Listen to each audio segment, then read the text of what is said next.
지난 주일 말씀에서 오늘 함께 읽은 이 본문의 말씀을 이미 증거하였습니다. 지난 주일에 드린 말씀의 초점은 좀 더 구체적으로 하면 나의 마음의 상처와 쓴뿌리에 대한 말씀을 여러분에게 증거하였습니다. 인간은 질그릇과 같이 연약하고 상처받기 쉽고 또한 너무나도 부족한 그런 존재임을 우리가 잘 압니다. 마음은 그렇지 아니하지만 우리가 연약하기 때문에 죄를 짓고 또한 상처를 주기도 하고 상처를 받기도 합니다. 그래서 그 마음 가운데에 깨어짐이 생기고 마음에 상처가 나고 그곳에 때가 묻고 그곳에 이끼가 끼면서 우리의 마음에는 쓴뿌리가 자라나게 되는데 그것이 우리를 파괴적인 방향으로 우리를 이끌게 되고 우리가 속한 가정이나 공동체에게까지 깨어짐을 가져온다고 그랬습니다. 그래서 이 문제를 우리가 해결해야 하는데 그러기 위해서는 토기장이 되신 예수 그리스도의 손에 우리가 있는 모습 그대로 우리 자신을 드려야 됨을 말씀을 드렸습니다. 그러시면 우리가 있는 모습 그대로 주님 앞에 나아가면 토기장이 되신 예수님께서 우리를 농로 위에 올려놓고 우리를 다시 빚으시고 하나님이 원하시는 형상으로 우리를 만들어 가신다고 말씀을 드렸습니다. 그리고 그때에 우리는 우리 안에 있는 죄와 허물 그리고 우리 안에 있는 모든 악의를 버리고 주님 앞에 주님의 보혈의 공로를 의지하여 회개해야 된다. 그리고 회개하고 끝나는 것이 아니라 비어진 그 마음속에 우리가 가지고 있었던 모든 사람으로부터 내가 인정을 받아야 된다는 환상. 여러분, 모든 사람이 어떻게 나를 인정해주고 나를 좋아해줄 수가 있어요? 그건 환상이지요. 또 한 가지는 환경이 변화되어져야만 내가 행복할 것이라고 하는 환상. 내가 원하는 그것이 이루어지고 내가 그것을 가져야만 행복한다라고 하는 것도 환상이라고 그랬어요. 그런 환상을 버리고 성령 하나님께서 나를 채우고 그 성령 하나님의 인도하심과 하나님의 말씀에 순종함으로 우리가 살아갈 때에 하나님의 치유의 역사가 나에게 나타났고 더 나아가서 하나님 앞에 쓰임받는 존귀한 그릇이 된다라는 말씀을 드렸습니다. 오늘은 지난주에는 질그릇 같은 나에게 초점이 맞춰졌다면 내 안에 계신 보배 예수 그리스도의 초점을 맞춰서 오늘 함께 한 번 더 같은 본문을 가지고 말씀을 증거하기를 원합니다. 7절에 보면 우리가 이 보배를 질그릇에 가졌으니 이렇게 시작이 돼요. 질그릇이라고 하는 것은 연약하고 값어치가 별로 나가지 않는 그냥 막 쓰는 그릇을 말합니다. 깨어지기 쉬워요. 깨어지면 또 하나 사고 할 수 있는 그런 막 쓰는 그릇이 질그릇이에요. 그런데 그 질그릇의 가치는 그 질그릇 속에 무엇을 담느냐에 따라서 달라질 수 있다는 거예요. 질그릇 속에 쌀이 담기면 쌀그릇이 되는 거예요. 그 그릇 속에 쓰레기가 들어가면 쓰레기 그릇이 됩니다. 그런데 그 안에 보배가 들어가면 그 그릇은 보배합이 되는 거예요. 이 보배가 그럼 과연 무엇일까? 오늘 성경에 보면 우리가 이 보배를 질그릇에 가졌다. 우리의 마음속에 이 보배를 가졌다고 그랬는데 이 보배가 무엇일까요? 네, 여러분 잘 아시듯이 바로 예수님이십니다. 예수님이 저와 여러분의 보배인 줄로 믿습니다. 예수님이 왜 보배이신지를 여러분이 모르신다면 여러분은 아직 복음을 듣지 않은 분이시고 아직 예수님을 모르시는 분이시라고 생각하시면 될 것 같아요. 그렇다면 넷째 주 오후 4시에 1층 소예배실에서 있는 예수 영전 모임에 반드시 참여하셔야 됩니다.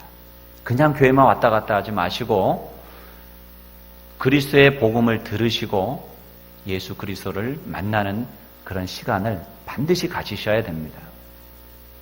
예수님은 우리의 보배이십니다.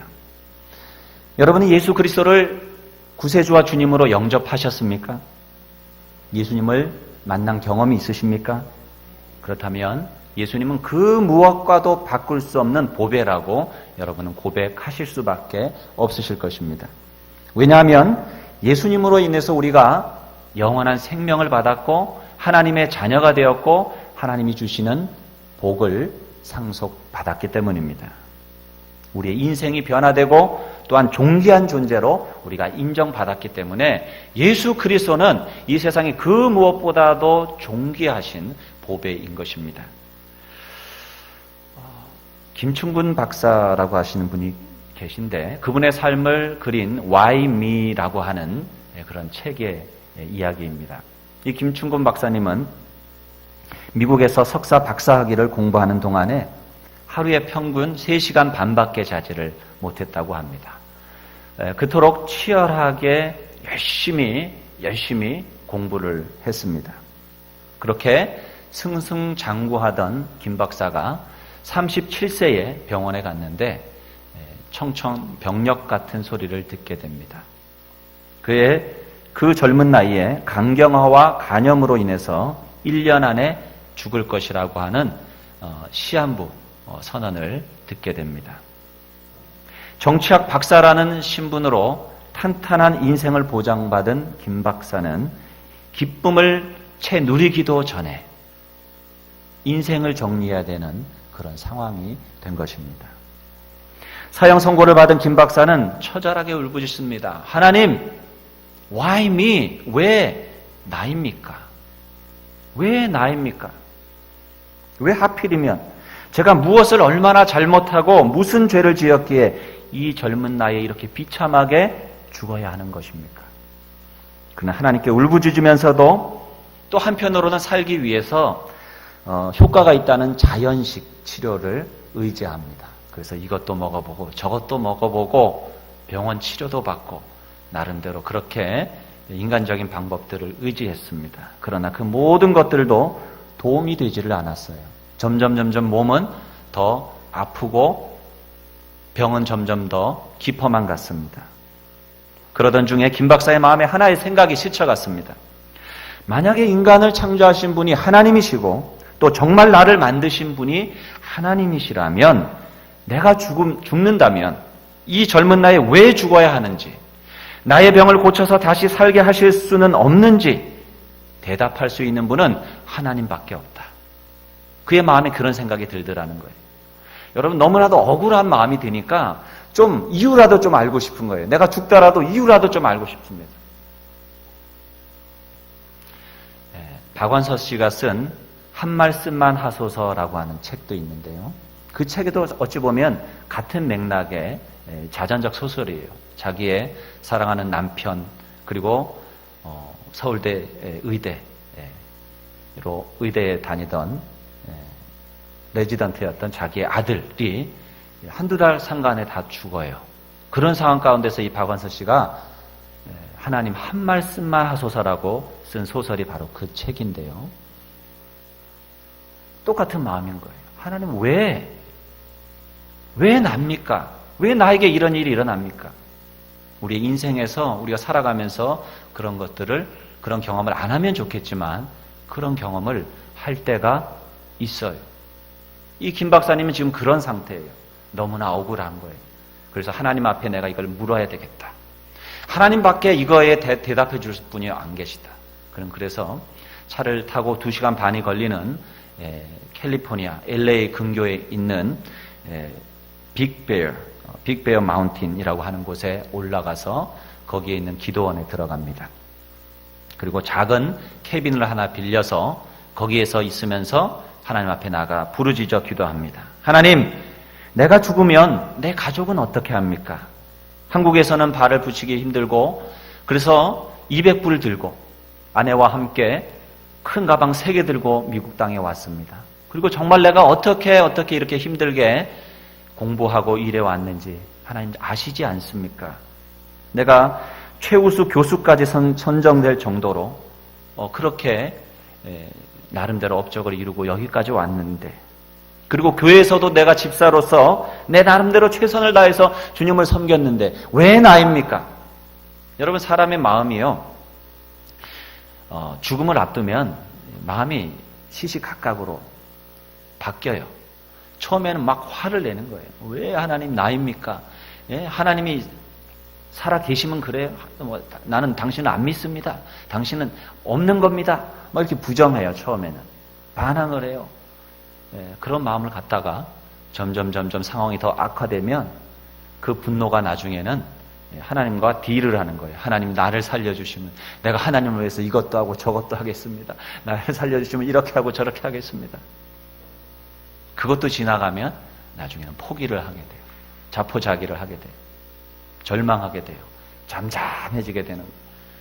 그러다가 죽음을 맞이하게 되는데 믿음이 있는 사람들은 그 가운데에서 자기의 삶을 관조할 수 있게 되는 것 같아요. 김 박사는 이와 같은 기도의 과정들을 다 겪은 것 같아요. 책을 읽어보면 그의 몸은 너무나도 연약했어요. 이미 수개월을 이 병이 깊어지는 가운데 있었기 때문에 그는 하나님 앞에 부르짖는다고 부르짖었지만 그 소리는 새소리처럼 나약했습니다. 몸은 가려워서 여기저기가 막 가려운 거예요. 여기를 긁고 저기가 긁고 피가 날 정도로 몸을 막 긁기 시작하는 거예요. 그리고 배는 점점 불러와서 만삭의 여인처럼 그렇게 배가 팽팽해져 오는 겁니다. 이제 죽을 날이 얼마 다가오지 않은 그런 상태까지 온 거예요. 그렇게 원망으로 울부짖던 김 박사가 갑자기 시편을 읽고 싶어지더랍니다. 그 시편을 여러분 읽어보시면 정말 인생에서 고난당하고 어려움 가운데에 시인들이 쓴 그런 이야기들이 많이 나와요. 그런 이야기를 읽는 중에 자기도 생각하지 못했던 큰 감동과 충격을 받습니다. 하나님, 나를 불쌍히 보시고 자비와 긍휼을 베풀어 주시옵소서. 그는 자기가 하나님 앞에서 그렇게 열심히 살았고 자기 나름대로 잘 살았고 그렇게 살아왔다고 생각했는데 그렇지 않다라는 것을 그는 깨닫게 된 거예요. 모든 것이 하나님의 은혜였지 하나님이 보살펴 주셨기 때문에 그의 오늘이 있었다는 것을 그는 그때서야 깨닫게 되는 거예요. 김 박사는 영어로 기도했는데 그의 기도가 끝나자마자 하나님의 강한 말씀이 자신의 입술을 통해서 영어로 튀어나오더라는 겁니다. 어떤 말씀이냐 하면 네가 내 피 속에 있는 독소 때문에 육체적으로 죽어가는 것은 사실이지만 진정 네가 영혼 속에 있는 독소 때문에 죽어가는 것은 모르느냐. 간이 제 기능을 못하니까 그 피를 제대로 걸러주지 못하고 온몸에 독소가 퍼지게 되겠죠. 그러니까 몸은 붓고 가려울 수밖에 없어요. 그런데 정말 그가 죽어가는 원인은 그의 영혼 속에 있는 독소 때문이라는 것을 하나님이 말씀해 주신 거예요. 그 순간에 그 입술에서 그 이야기가 떨어지자마자 그의 눈앞에 TV 스크린과 같이 그가 지었던 죄들이 지나가기 시작하는 거예요. 막 지나가는 거예요. 그는 그 죄를 보면서 하나님 앞에 통곡을 하면서 회개하기 시작해요. 몇 시간을 회개했는지를 몰라요. 그가 나중에 그 죄의 문제들을 해결하기 위해서 하나하나 글로 적었는데 무려 52장이나 나왔다고 합니다. 그렇게 하나님이 죄를 낱낱이 보여주시니까 하나님 앞에서 자기가 얼마나 죄인인가 하는 것을 깨닫게 된 거예요. 그가 그렇게 몇 시간을 울면서 회개하는 중에 하나님께서는 세 가지를 깨닫게 해주셨답니다. 첫째는 하나님은 그의 생명이 얼마나 소중한 것인가를 깨닫게 해주셨어요. 우리가 살아간다는 것, 이 자체가 얼마나 소중하고 감사한 일인가. 내가 생명이 있다는 것, 이것이 얼마나 큰 하나님의 은혜인가 하는 거예요. 두 번째는 하나님은 사람이 아무리 위대한 계획과 꿈을 가졌다 할지라도 몸이 아프면 아무 일도 할 수 없다는 것을 깨닫게 해주셨답니다. 여러분, 건강이 참으로 소중합니다. 건강을 잃으면 아무것도 할 수가 없잖아요. 그러니까 건강이 있을 때 우리가 잘 챙겨야 되겠죠. 그것도 우리가 하나님 앞에 맡은 청지기로서 우리가 해야 될 일인 것이에요. 세 번째는 예수님의 은혜를 깨닫고 주님 앞에 헌신하게 되었어요. 하나님의 베푸신 그 은혜가 얼마나 큰가. 나 이 유한한 삶 가운데에서 하나님의 영광을 위해서 내가 헌신해야 되겠다. 이런 결단을 그는 하게 되었습니다. 하나님은 그에게 이렇게 도전하셨습니다.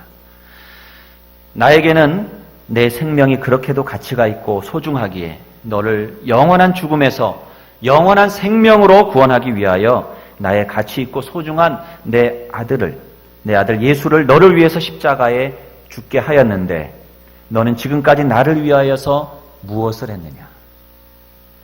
내 생명이 아무리 가치가 있고 소중하다 할지라도 누가 너의 생명을 살리기 위해서 자기의 목숨을 버릴 수 있겠느냐? 그러나 나는 너를 다시 나의 아들로 삼기 위하여 내 독생자, 죄도 없고 흠도 없는 나의 가장 귀한 예수를 너를 위해 죽게 하였다. 내 과거를 돌아보아라. 너는 어떤 삶을 살았느냐? 너는 1955년에 예수 그리스도를 영접한 후 오늘까지 무려 22년 동안 내 마음대로 살아왔지. 나의 기대와 뜻대로 살지 않았다. 너는 나를 위해 22년 동안 무엇을 하였느냐? 그는 가슴을 치며 이 충격적인 주님의 도전 앞에 무너졌습니다. 그리고 하나님, 주님 앞에 기도합니다. 이제 나의 병을 회복시켜 다시 한번 생명을 주셔야 합니다. 이제는 기도가 주시면이 아니에요. 주셔야 합니다로 바뀌었어요. 이게 믿음의 기도예요. 여러분, 믿음이 우리 안에 있으면요, 선포하게 돼요. 나는 이제 죽어도 나의 영혼이 구원받는 것을 확신히 믿기 때문에 꼭 천국에 들어갈 줄 믿습니다. 진심으로 회개하는 내 마음을 주님이 아십니다. 예수 그리스도의 피로 나의 모든 죄가 정결하게 씻기어 내 마음이 흰눈보다 더이게 된 것을 지금 하나님이 아십니다. 나는 진리 안에 자유를 얻었습니다. 그러나 지금까지 남용한 나의 생을 회복하고 하나님께 갚을 수 있도록 다시 한번 살려주셔야 합니다. 그는 그렇게 기도하기 시작했어요.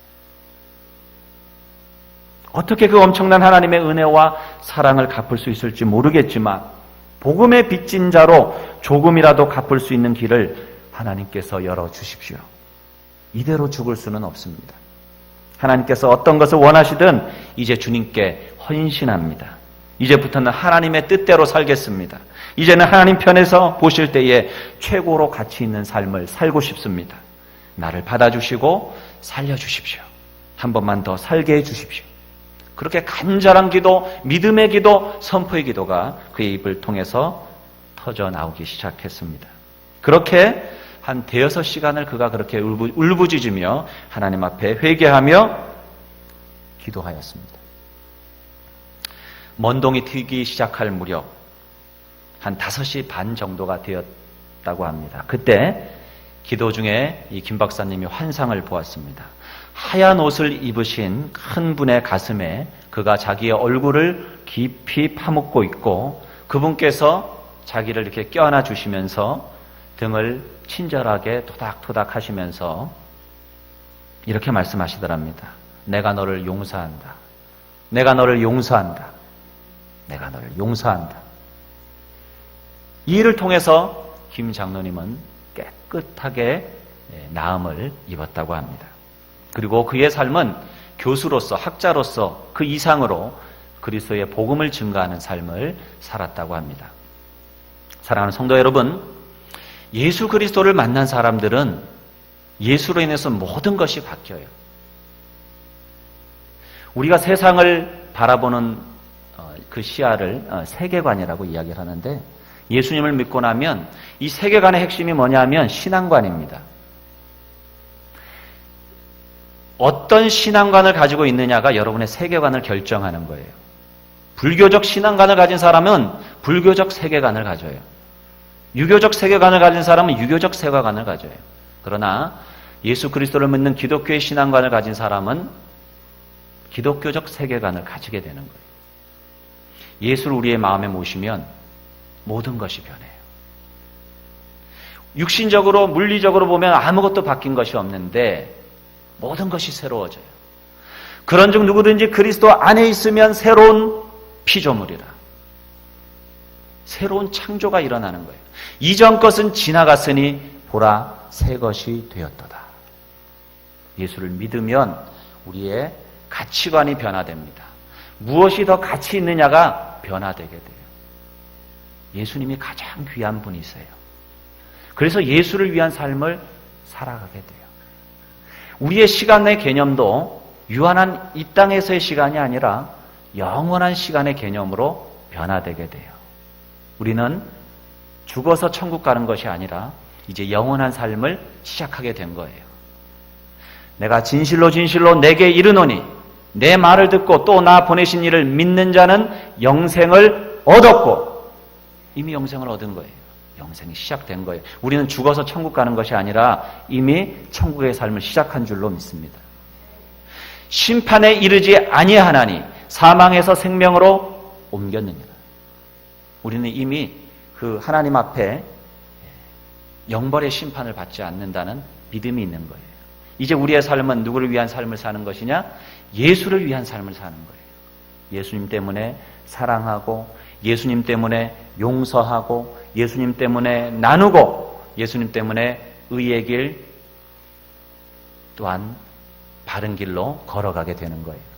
세상 사람들도 선을 행하고 도덕적인 삶을 살아요. 그렇지만 그 동기가 달라요. 그렇게 예수님은 우리의 삶에 철저한 변화를, 어찌 보면 혁명을 가져오시는 분이세요.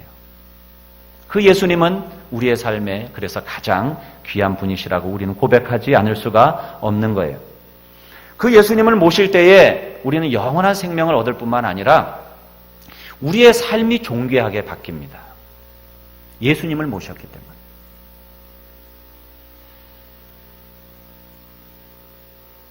하나님께서 우리를 바라보실 때에 얼마나 우리를 존귀하게 바라보시는지 몰라요. 여러분, 하나님이 여러분을 사랑하신다는 사실 여러분 믿으시길 바라요. 얼마나 사랑하시면 자신의 하나밖에 없는 아들, 독생자 예수 그리스도를 우리를 대신 이 땅 가운데 우리의 죄를 대신 지시고 십자가에 달려 죽게 하신 거예요. 오늘날은 물질 만능주의, 이 자본주의 세상은 이 돈이 지배하는 세상이에요.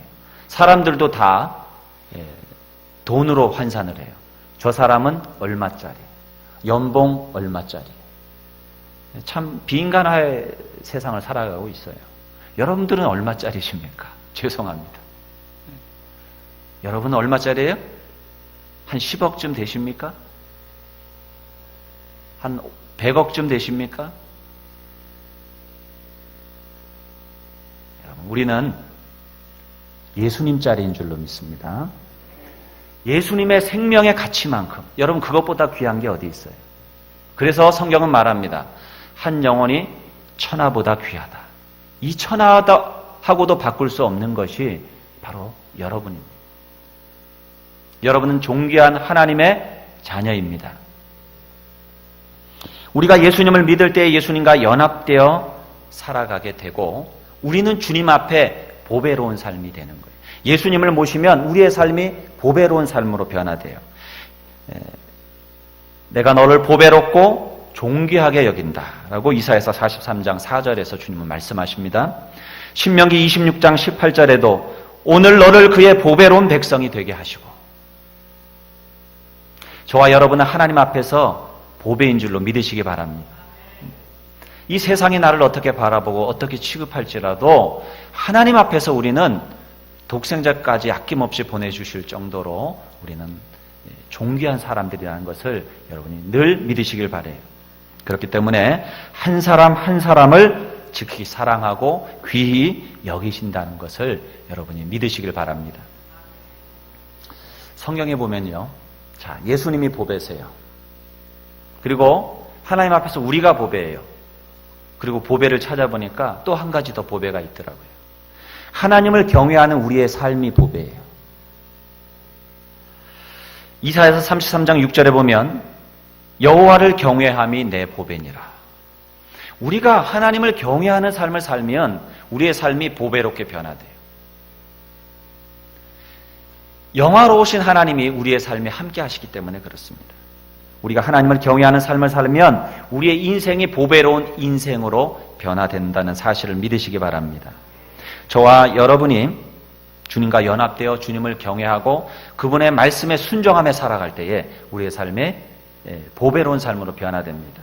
찬송가 564장 3절 후반에 보면 주의 말씀 순종하면 참 보배로다. 우리가 주의 말씀에 순종하며 살아갈 때에 우리의 삶이 참 보배로운 삶으로 변화되는 거예요. 저는 저와 여러분의 삶이 보배로운 삶으로 변화되어지기를 바랍니다. 또한 우리가 질그릇 속에 있는 이 예수님은 우리를 보배롭게 만드실 뿐만 아니라 우리를 승리하게 만듭니다. 요한복음 16장 33절에 예수님이 이렇게 말씀하십니다. 이것을 너희에게 이르는 것은 너희로 내 안에서 평안을 누리게 하려 함이라. 너희가 세상에서는 환난을 당하라. 담대하라. 내가 세상을 이기었노라. 자, 우리가 예수님 믿어도 세상에서 환난을 당한다고 말씀하셨어요? 안 당한다고 말씀하셨어요? 당한다고 말씀하셨어요. 여러분, 예수 믿는다고 환난이 없는 게 아니에요. 예수님 믿는다고 병이 안 드는 것이 아니에요. 예수님 믿으면 그러나 승리할 수 있는 거예요. 어려움이 오고 시험이 와도 우리가 거기서 승리할 힘과 능력을 얻는 거예요. 그것이 믿음의 축복인 것입니다. 그것이 형통함의 축복이에요. 세상 사람들은 형통함하면 내 뜻대로 내 생각대로 사업도 잘 되고 모든 것이 잘 되는 것을 형통이라고 하지만은 그것은 세상적인 형통이에요. 믿음의 형통은 어떤 어려움이 와도 그것을 이겨낼 수 있는 승리가 있는 거예요. 저는 여러분에게 그런 형통함의 복이 임하시기를 주의 이름으로 축원드립니다. 주님은 이미 십자가에서 승리하셨습니다. 뿐만 아니라 그 예수님을 보배로 삼는, 예수님을 믿는 우리에게도 승리를 주셨다는 사실을 믿으시기 바라요. 우리는 지금 싸움을 하고 있어요. 그리스도의 군대로 부름받아서 이 악한 마귀 권세와 싸워 우리가 이 싸움 가운데, 치열한 싸움 가운데 있습니다. 요한일서 4장 4절에 자녀들아 너희는 하나님께 속하였고 또 그들을 이기었나니 이는 너희 안에 계시니가 세상에 있는 자보다 크심이니라. 우리가 모시고 있는 예수 그리스도가 이 세상보다 크시기 때문에 우리는 이 싸움에서 승리할 수밖에 없고 이미 승리한 줄로 믿으시기 바랍니다. 여러분 삶 가운데 시험이 왔을 때에, 어려움이 왔을 때에 예수 그리스도를 의지하시고 믿음으로 선포하세요. 사망아 물러가라. 질병아 떠나가라. 모든 나를 고통스럽게 하는 모든 어둠의 세력들은 주 예수의 이름으로 떠나갈지어다. 여러분이 믿음으로 선포하며 승리하시기를 바랍니다. 싸움에서 우리가 이기기 위해서 승리하는 비결이 뭐냐? 예수님이 내 마음 가운데 보아이신 예수님이 드러나게 해야 돼요. 우리가 예수님 밖에서 깨어지면 그것은 우리에게 상처가 되고 아픔이 되지만 예수님 안에서 우리가 깨어지면 우리 안에 계신 예수님이 드러나는 거예요. 사사기 7장에 보면 기드온과 300용사의 이야기가 나옵니다. 미디안과 아말렉 군대가 쳐들어왔을 때에 수십만 명의 대군이 쳐들어왔어요. 그때에 유다 백성들은 고작 3만 2천 명의 군사들밖에 없었어요. 싸워봐야 이길 수가 없어요. 몇 배나 되는 적들과 싸워 이길 방법이 없는 거예요. 그런데도 하나님께서는 이 기드온에게 다 돌려보내라고 하고요. 300명만 남게 만들어요. 그런데 싸움을 하는 방법도 희한합니다. 칼과 방패를 내려놓고 대신에 항아리와 횃불 그리고 나팔을 준비하게 하셔요.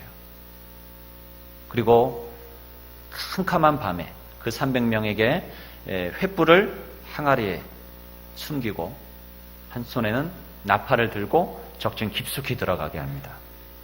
그리고 기드온이 외치는 그 순간에 일제히 항아리를 깨고 횃불을 들어 올립니다. 그리고 나팔을 힘껏 부는 거예요. 그렇게 되자 그 수많은 적군들이 그 캄캄한 밤에 등불이 있었겠어요? 뭐가 있었겠어요? 깜깜하잖아요. 그런데 갑자기 불이 환하게 비치고 깨지는 소리가 나고 나팔 소리가 나니까 적군들이 자기들에게 쳐들어온 줄로 알고서 도망가기 바쁜 거예요. 그리고 만나는 사람들을 적군으로 생각하고 서로를 혼란 가운데 찔러 죽이고 하면서 결국에는 그 300명이 수많은 대군들을 싸워 이기게 되는 그러한 승리를 허락해 주셨습니다. 여러분, 이 이야기는 영적 의미를 담고 있다고 생각합니다. 횃불은 예수 그리스도를 상징하고 그 항아리는, 그 횃불을 담고 있었던 그 항아리는 바로 질그릇 같은 우리들이라고 생각합니다. 우리 안에 예수 그리스도, 횃불이신 예수 그리스도를 우리가 담고 있는 거예요. 이 횃불이 드러나야 승리가 우리에게 오는데 어떻게 해야 돼요? 이 항아리를 깨야 되는 거예요. 우리가 예수 믿기 전에는, 예수님을 의지하기 전에는 이 깨어짐은 우리에게 상처이지만 예수 안에서 깨어짐은 내가 주님 안에서 죽는 것을 의미합니다. 내가 그리스도와 함께 십자가에 못 박혔나니 그런즉 이제는 내가 산 것이 아니요 오직 내 안에 그리스도께서 사는 것이라. 이제 내가 육체 가운데 사는 것은 나를 사랑하사 나를 위하여 자기의 몸을 버리신 하나님의 아들을 믿는 그 믿음 안에서 사는 것이라. 누구든지, 예수님께서는 그렇게 말씀하세요. 제자들에게 누구든지 나를 따라오려거든 자기를 부인하고 자기 십자가를 지고 나를 쫓을 것이니라. 나를 부인하는 것이 결국 나를 깨뜨리는 거예요. 내가 죽어야 돼요. 나의 자존심,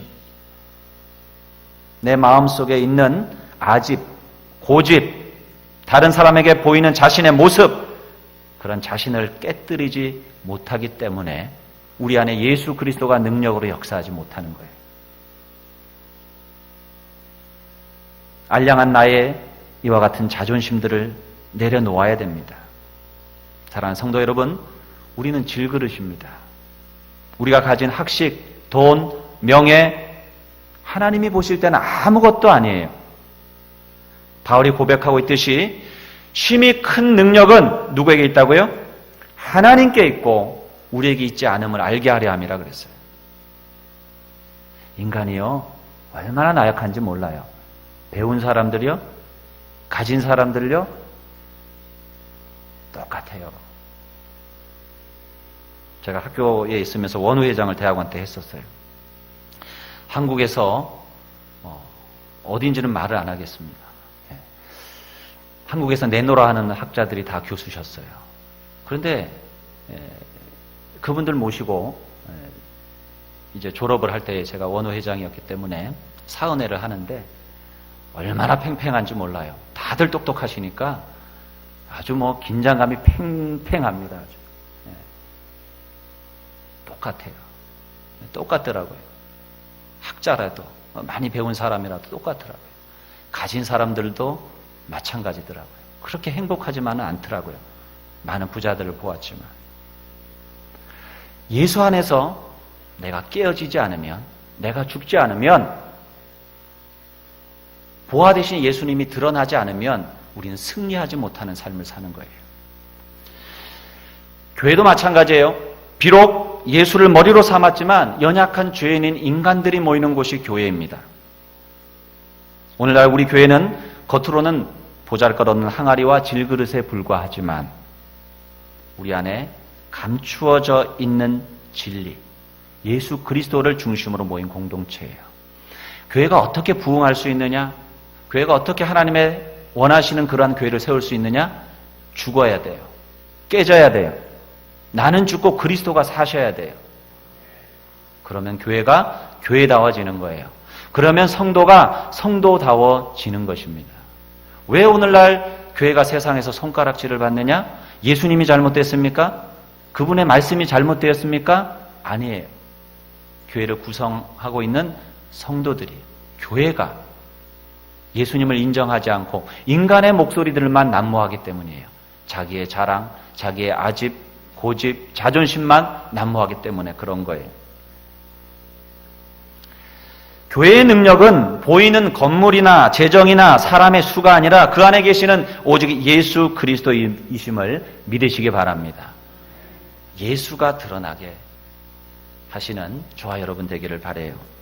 예수님이 드러나는 가정이 되기를 바랍니다. 예수님이 드러나는 우리 성도님들의 삶이 되시기를 주의 이름으로 축원드립니다. 그때 우리가 승리를 경험하게 되는 것입니다. 예수님의 제자들을 보세요. 예수님의 제자들 가운데 그렇게 잘난 사람들이 없어요. 그렇게 많이 배운 사람들도 없습니다. 고린도전서 1장 27절로 29절에서 바울은 이렇게 말씀합니다.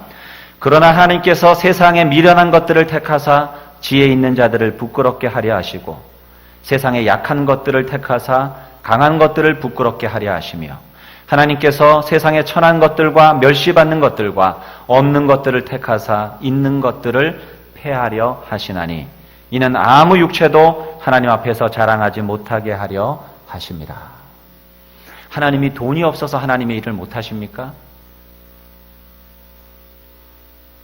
하나님이 지혜가 부족해서 하나님의 일을 이루지 못하십니까? 우리는 이건 다 인간적인 생각이에요. 인간적인 판단이에요. 승리의 비결은 내가 죽고 우리 안에 계신 예수 그리스도가 나타나게 하는 거예요.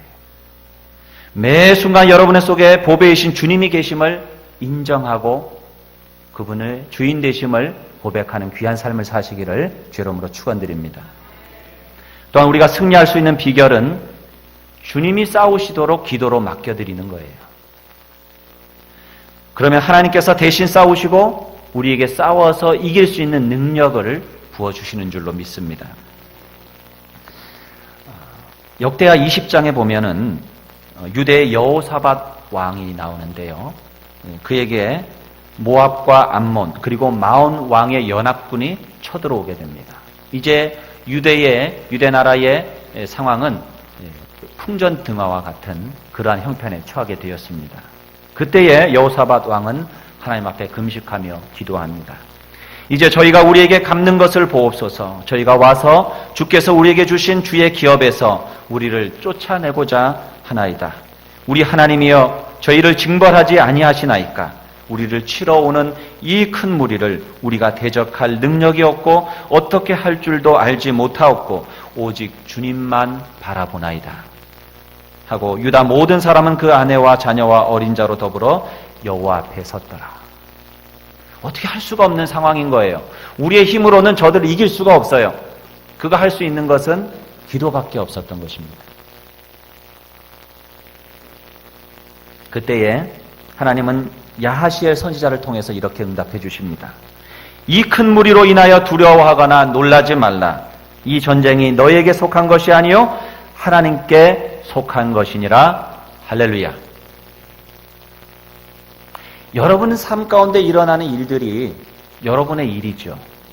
그러나 여러분이 보배이신 예수 그리스도가 드러나도록 기도 가운데 여러분을 깨뜨리면 그 싸움은 여러분의 싸움이 아니라 하나님이 싸움에 되신다는 사실을 여러분 믿으시길 바랍니다. 하나님과 싸워서 이길 수 있는 것이 무엇이 있겠어요? 그렇기 때문에 우리는 승리할 수밖에 없는 것입니다. 성도는 이 땅 가운데 살아갈 때 아까 말씀드렸다시피 여러 가지 어려움들을 만나게 돼요. 박해를 받기도 하고 또한 거꾸러짐을 당하고 핍박을 받기도 하고 오늘 사도 바울은 그렇게 고백을 합니다. 그러나 우리가 보배 되신 예수 그리스도를 인정하고 살아갈 때에 이 모든 것들이 우리 능히 감당할 수 있는 능력을 주세요. 여러분 초대교회 보면은 사도행전 5장에 보면 이런 말씀이 있어요. 사도들은 그 이름을 위하여 능욕받는 일에 합당한 자로 여기심을 기뻐하면서 공회 앞을 떠나니라. 그들이 날마다 성전에 있든지 집에 있든지 예수는 그리스도라고 가르치기와 전도하기를 그치지 아니하니라. 정말로 내가 죽고 그리스도가 살면 어떤 일들이 일어나느냐. 예수 때문에 받는 능욕, 고난을 기쁘게 생각한다는 거예요. 그리고 나에게 맡겨진 그 사명의 길을 올곧게 걸어갈 수가 있어요. 그러면 그와 같은 어려움들이 어려움으로 다가오지 않아요. 오히려 영광이에요. 오히려 기쁨이 될 수 있어요.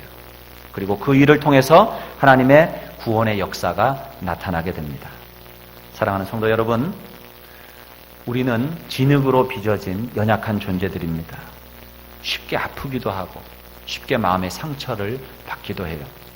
우리가 예수 그리스도를 구주와 주님으로 고백하고 영접했을 때에 주님은 우리의 상함을 고치시고 주님이 우리 속에 들어와 구세주로 주님으로 좌정해 계신 거예요. 이제는 예수 안에 있는 우리는 주님 안에서 우리를 깨뜨려야 돼요. 다른 사람 때문에 마음 아파하고 고통받아 하는 것이 아니라 내가 주님 때문에 자발적으로 자원하는 마음으로 나를 깨뜨리는 거예요. 낮은 자리에 처하고 내 자신을 부인하고 내 자존심을 내려놓고 용서하고 사랑하고 섬김의 자리에 처하게 되는 거예요. 그때 우리는 승리하게 됩니다. 예수 그리스도가 그때 나를 통하여 드러나게 되고 구원이 임하는 것입니다. 이제 우리는 주님의 눈으로 세상과 사람을 바라보아야 돼요. 보배 되신 예수 그리스도와 하나가 되었으니 우리는 존귀하신 하나님의 자녀됨을 감사하면서 자녀됨의 삶을 누리고 또한 우리의 보배 되신 예수 그리스도를 증거하는 구원의 삶, 또한 승리의 삶을 사는 저와 여러분 되시기를 주의 이름으로 축원드립니다. 기도하겠습니다. 오늘 주신 하나님의 말씀 가운데에 여러분 마음 가운데에 주시는 말씀을 기억하고 결단하며 기도하기를 원합니다. 우리 한 1분간만 함께 기도합니다. 살아계신 아버지,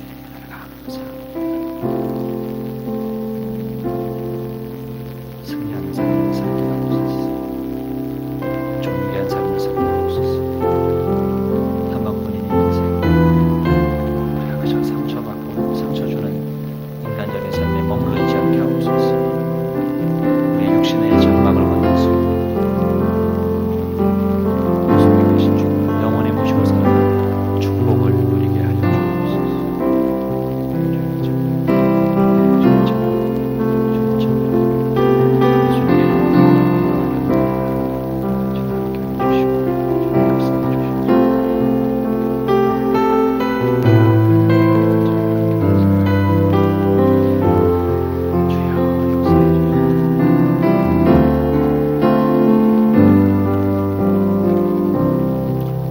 사랑의 주님, 질그릇 같은 저희들 이 삶이 깨어지지 않기 위해서 전전긍긍하며 혈안이 되어 살아왔던 우리의 삶을 주님 앞에 고백합니다. 보배이신 예수 그리스도를 우리의 마음 가운데 모시고 있으면서도 나의 자아가 깨어지지 아니하여서 나의 자존심과 허탄한 세상의 자랑에 그리고 사람들 앞에 인정받기 위하여 조금이라도 손해보는 것을 두려워하며 그렇게 우리는 살아왔는지 모릅니다. 그러나 이제 예수로 말미암아 하나님의 존귀한 자녀가 된 우리들, 자원함으로 낮은 자리에 처하고 섬김의 자리에 처하고 내 자신을 죽이는 그와 같은 자리에 있게 하여 주옵소서. 그래 우리의 삶을 통하여 우리 예수 그리스도가 증거되어지고 그리스도의 복음이 또한 구원이 임하는 귀한 역사가 있게 하여 주옵소서. 우리의 육신의 장막을 받는 그 순간 우리 속에 계신 주님을 영원히 모시고 살아가는 축복을 누리게 하여 주옵소서. 존귀한 하나님의 자녀로 살아가는 귀하고 복된 성도의 삶이 되게 하옵소서. 예수님의 이름으로 간절히 기도 올리옵나이다. 아멘.